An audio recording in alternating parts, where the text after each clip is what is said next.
एक विषय मांडायचा आहे आज. विषय असा, जननी, माय, आई, गाय आणि बाई हे उच्चार आहेत ना, हे उच्चार फक्त पुस्तकी राहिले, कलियुगात नाही. मनात प्रेम नाही, भावना नाही, फक्त स्वार्थ आणि वासना.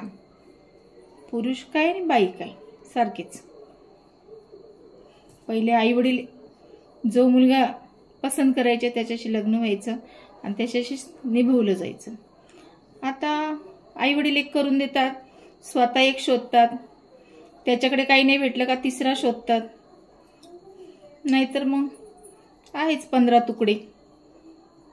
मर्डर, माझा ऐक नाही तर तुझा मर्डर करीन, तुझ्यावर आरोप लावीन, काही डाग लावीन, तुझ्यावर आरोप लावीन, तुझ्यावर कंप्लेंट करीन, असंच चालू आहे.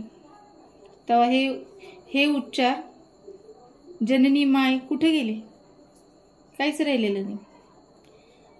जगात प्रेम नावाच्या शब्दाचा फक्त खेळ झाला. बाजारातून खेळणं आणतो ना आपण, खेळतो फेकून देतो, असा प्रेमाचा आत्ताच्या काळात अर्थ आहे. खेळायचं व्यक्तीशी, भोगसायचं नाही तर तुकडे करायचे. ऐकायला आणि बघायला किती भयान आहे. प्रेमात नवरा केला, नेवीत कामाला असणारा, काय कमी. त्याचे 15 तुकडे बॅलरमध्ये टाकले, कुठे जीव असेल? त्याच्या संग काही दिवस राहिली असेल ना?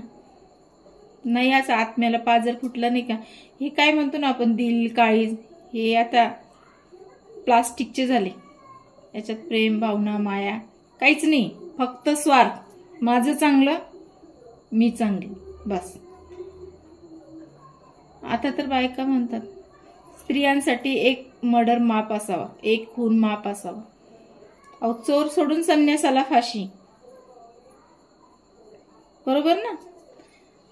सगळ्याच पुरुषा बाबतीत मी म्हणणार नाही का सज्जन आहेत ना, काहींच्या नजरेत पाप आहे, मनात पाप आहे, 4 प्रेयसी पाहिजेत त्यांना, बायको पण पाहिजेले आहेत, असे पण भरपूर आहे.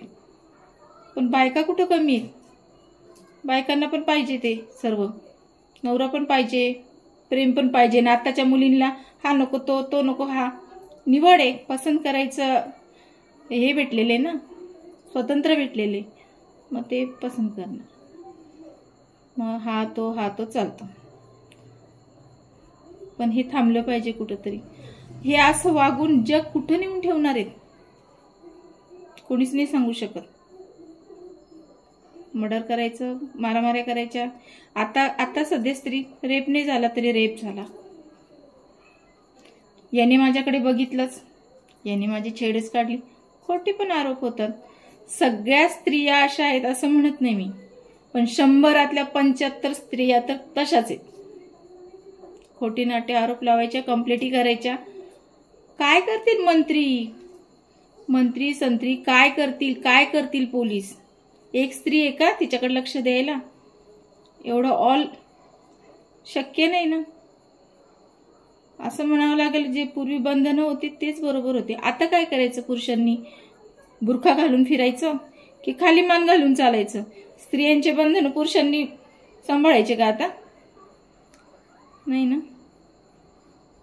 तेव्हा स्त्रियांनी पण आणि पुरुषांनी पण हा विचार करावा,